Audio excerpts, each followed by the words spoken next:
চলাফেরা রাজার মতো, এই জন্য এর নাম রাজকুমার। গরুটি আমাদের আশিক ভাই বিক্রি করবেন, তো আমরা আশিক ভাইয়ের সঙ্গে কথা বলবো।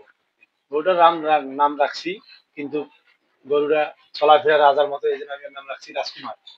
রাজকুমার, জি, চলাফেরা রাজার মতো, এই জন্য এর নাম রাজকুমার।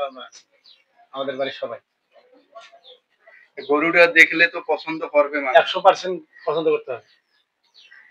গরুর লাইভ ওয়েট সবই ঠিক আছে। ফ্ল্যাগবি, সুইজারল্যান্ডের ফ্ল্যাগবি। সুইজারল্যান্ডের ফ্ল্যাগবি ভাই 3.5 হলে বিক্রি করবো ভাই। 3.5 লাখ? জি, এরকম গরু মনে করো আমরা 400 বিক্রি করছি, 3.5 লাখ টাকা হলে গরুটা আমি বিক্রি করবো এবার গাড়িতে। যদি কেউ ভাই নেওয়ার মতো দয়াবান ব্যক্তি থাকে, আসি আমাদের সাথে যোগাযোগ করলে হবে, অথবা সৌ ভাইয়ের সাথে যোগাযোগ করতেও হবে। তো এই গরুটা দিনে কত টাকা খায়, আর আপনি কি কি খাবার খাওয়ান একটু যদি বলতেন আমাদের দর্শকদের উদ্দেশ্যে। প্রথম ওর খাবার হইলো মনে করো ভুসি, ডাবলি, তারপরে মনে করো ভুট্টা, তারপর গুঁড়া, সয়াবিনের খোল, মুসুরির ডাল, এসব খাওয়াইছি ভাই। দিনে কত টাকা করে খায় এই গরুটা? ওই মনে করো দিন গেলে মনে 700-800 টাকা খাই। দিনে 700-800? জি, 2 বেলায়। গরুটার বয়স কত দিন? গরুটার বয়স ভাই এখন চলতেছে মনে করো 3 বছর, 2 দাঁত।